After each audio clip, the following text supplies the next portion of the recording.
Hello बच्चा, आज के इस लेक्चर के अंदर हम लोग डाइपोल मोमेंट को पढ़ेंगे। यहाँ से एक क्वेश्चन आपका 100% पेपर में आता ही आता है जब आप मिड टर्म का पेपर दोगे तो। ठीक है, सबसे पहले डेफिनेशन देख लेते हैं कि जो आपके पास डाइपोल मोमेंट होता है वो क्या होता है, Q इंटू डी के इक्वल होता है। कैसे लिख सकते हो? Dipole moment it is the product of the magnitude of the charge and the distance of the separation between the charges. ठीक है, इसीलिए क्या बोलते हो, mu equal to Q into D आप इसको बोलते हो। ठीक है, अब आपको पता है कि आपने थोड़ा बहुत भी पढ़ रखा होगा कि वेक्टर क्वांटिटी आपके पास बेसिकली होती है डाइपोल मोमेंट। मतलब इसको हम ऐसे करके दिखाते हैं, इस एरो से शो करते हैं। अब एरो का मतलब देखो, ये जो पॉइंट वाला आपके पास है इसका मतलब होता है ये पॉजिटिव एंड है, और जहां एरो दिखाई गया है मतलब ये नेगेटिव एंड की तरफ आपके पास लगता है। ठीक है, कैसे? जैसे मैंने HCl लिखा है। अब आपको पता है क्लोरीन ज्यादा इलेक्ट्रोनेगेटिव है, हाइड्रोजन कम इलेक्ट्रोनेगेटिव है, तो एरो कहाँ लगेगा बेटा? क्लोरीन की तरफ लगेगा। और ये इस तरह से आपके पास क्या होता है, डाइपोल मोमेंट का बेसिकली ये एरो साइन है, मतलब एक तरह से रिप्रेजेंटेशन आपके पास है। ठीक है, तो यहां से क्वेश्चंस देखो बेटा, रीजनिंग क्वेश्चन भी आपसे पूछता है और सीधा निकालना भी पूछता है कि डाइपोल मोमेंट कैसे निकलेगा। अब देखो, सबसे पहले HCl का है, हमें पता है क्लोरीन ज्यादा इलेक्ट्रोनेगेटिव है तो कुछ ना कुछ म्यू होगा, क्या होगा? नॉन जीरो आपके पास बनेगा बेटा। अब देखो, अगर CO2 अगर हम देखते हैं तो carbon double bond oxygen, carbon double bond oxygen. Dipole moment निकालने के लिए सबसे पहले आपको स्ट्रक्चर बनाना जरूरी है। ठीक है, अब देखो CO2 के अंदर कार्बन ऑक्सीजन के अंदर ऑक्सीजन क्या है, ज्यादा इलेक्ट्रोनेगेटिव है, उतना ही ये वाला ऑक्सीजन इलेक्ट्रोनेगेटिव आपके पास है। अब जितना राइट साइड में है उतना ही लेफ्ट में है, तो ओवरऑल अगर मैं निकालूंगी म्यू, वो क्या हो जाएगा, एक दूसरे के इफेक्ट को कैंसिल आउट कर देगा। मतलब डाइपोल मोमेंट कितना आ जाएगा बेटा? जीरो आ जाएगा। ठीक है, अगला देखो, अगर मेरे पास वाटर है, वाटर का मतलब ये ऑक्सीजन हाइड्रोजन, ऑक्सीजन हाइड्रोजन। अब देखो, ऑक्सीजन ज्यादा इलेक्ट्रोनेगेटिव है तो एरो कैसे जाएगा आपके पास? एरो ऐसे जाएगा। ठीक है, ये वाला भी क्या है, ऑक्सीजन की तरफ आपके पास जाएगा। तो मतलब ओवरऑल अगर मैं दोनों का अफेक्ट देखूंगी, दोनों का अफेक्ट कहाँ जाएगा बेटा? ऊपर की तरफ जाएगा ना।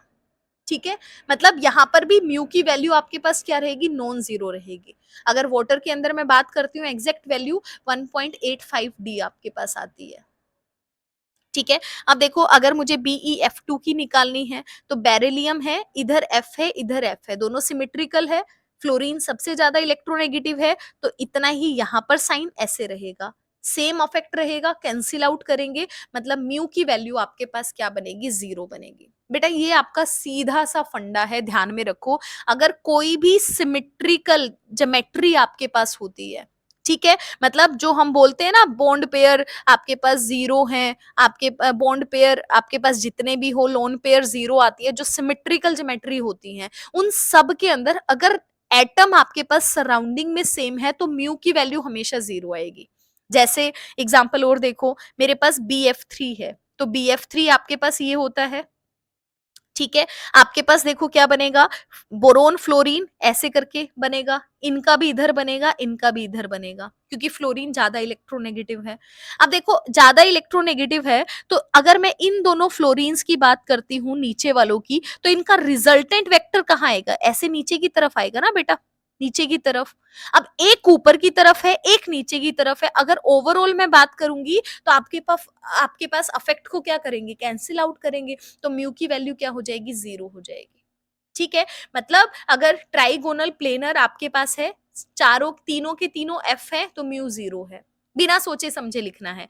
जैसे मेरे पास CH4 है, CH4 का क्या होता है? टेट्राहेड्रल स्ट्रक्चर है और सारे क्या है? हाइड्रोजन आपके पास है, तो म्यू क्या बनेगा? जीरो बनेगा। कार्बन के साथ मैंने सारे क्लोरीन लगा दिए बेटा, ठीक है, सेम सराउंडिंग कर दी, क्या करेगा? म्यू जीरो कर देगा। लेकिन अगर मैंने बदल दिया, अगर मैंने एक क्लोरीन को हटा के यहाँ पे एक हाइड्रोजन लगा दिया, तो म्यू नॉन जीरो हो जाएगा। कैसे हो जाएगा? ध्यान से देखना एक बार। सॉरी। अब देखो, नीचे वाले क्लोरीन है, नीचे जाएगा, इसका भी नीचे जाएगा, इधर भी नीचे जाएगा। अब देखो, कार्बन और हाइड्रोजन में कार्बन का इलेक्ट्रोनेगेटिव हाइड्रोजन के कंपैरेटिव में ज्यादा होता है, तो ये भी नीचे जाएगा। तो ओवरऑल सारे डायरेक्शन नीचे जा रहे हैं, तो म्यू आपके पास क्या रहेगा, नॉन जीरो रहेगा ना बेटा, जीरो ही रहेगा क्योंकि कोई कैंसिल आउट नहीं कर रहा है, सभी एक डायरेक्शन में पुश आउट कर रहे हैं। ठीक है, तो म्यू की वैल्यू मतलब ग्रेटर देन जीरो ही आपको देखने को मिलेगी। तो ये बेसिकली नेचर आपके पास होता है। एक बहुत फेमस क्वेश्चन है, पेपर में बार बार बोलता है, एक आपसे पूछता है NH3, एक आपसे पूछता है NF3। इस क्वेश्चन को देख लेना बेटा, रीजनिंग क्वेश्चन भी यहाँ से पूछता है। कैसे पूछता है वो अभी मैं आपको बताऊंगी। ठीक है, अब देखो NH3 के अंदर मैं बात करूंगी, ये मेरे पास NH3 है बेटा। ठीक है, ये आपके पास बेसिकली लोन पेयर है, इधर नाइट्रोजन है, अभी हम लोन पेयर वाली बात कर रहे हैं। इधर आपके पास क्या है, फ्लोरीन आपके पास है। अब देखो, अगर मैं नाइट्रोजन हाइड्रोजन की बात करूंगी तो नाइट्रोजन ज्यादा इलेक्ट्रोनेगेटिव है, तो एरो कहाँ जाएगा, ऊपर की तरफ जाएगा बेटा, ये ऊपर की तरफ एरो जाएगा। अगर मैं नाइट्रोजन फ्लोरीन की बात करूंगी तो फ्लोरीन ज्यादा इलेक्ट्रोनेगेटिव है, एरो कहाँ जाएगा, नीचे की तरफ जाएगा। समझ आई बात। और अगर लोन पेयर होता है, तो लोन पेयर जब भी आपके पास बेटा अगर कहीं पर होता है तो लोन पेयर ज्यादा नेगेटिव चार्ज होता है, तो हमेशा जो आपके पास चार्ज रहेगा वो हमेशा ऊपर की तरफ रहेगा, लोन पेयर की तरफ ऐसे रहेगा। तो अगर मैं लेफ्ट वाली सीरीज के अंदर बात करती हूं, अगर मैं लेफ्ट वाले के अंदर बेटा बात करती हूं, ठीक है, तो देखो एक ऊपर जा रहा है, ये सारे ये भी ऊपर जा रहे हैं, तो ओवरऑल आपके पास ओवरऑल इफेक्ट है, सबका एक डायरेक्शन के अंदर देखने को मिल रहा है।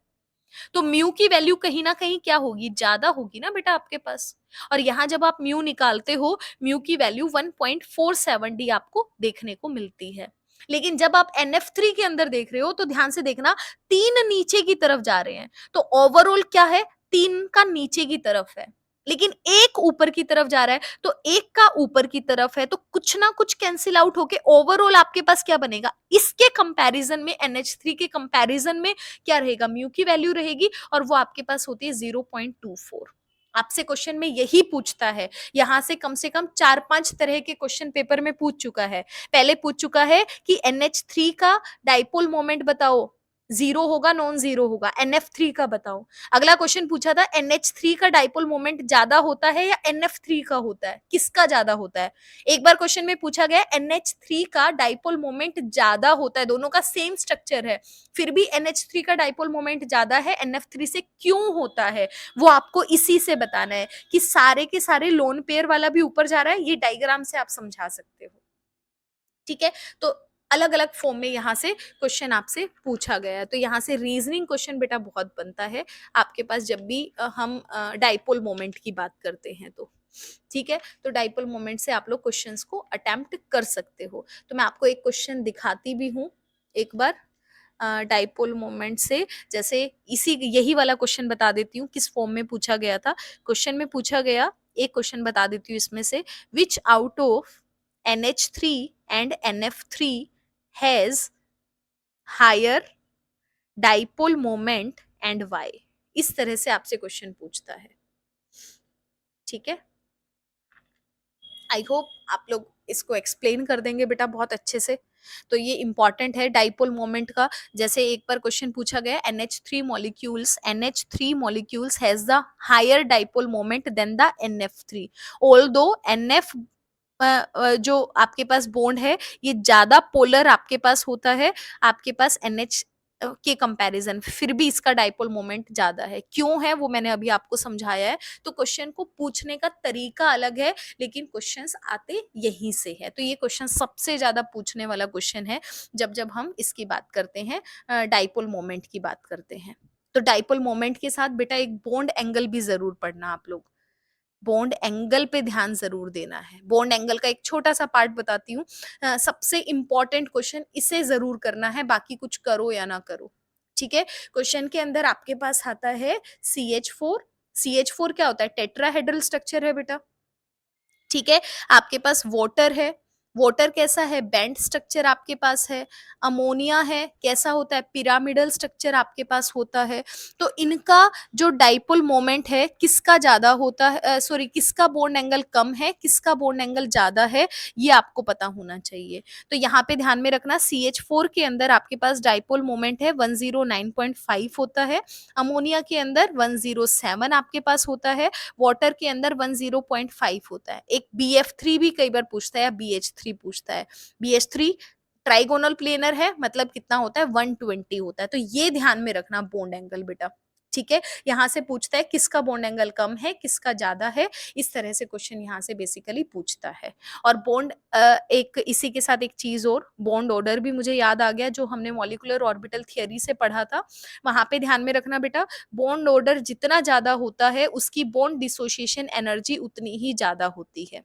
तो कई बार बॉन्ड ऑर्डर के साथ बॉन्ड डिसोसिएशन एनर्जी भी आपसे पूछता है कि किसकी कम है किसकी आपके पास ज्यादा है, ठीक है। तो क्वेश्चंस जो मैंने आप लोगों को दिए हैं उसकी आप प्रैक्टिस एक बार जरूर करना। कोई डाउट है तो कमेंट बॉक्स में कमेंट करके जरूर बताना, ठीक है। मैं आपका डाउट जल्दी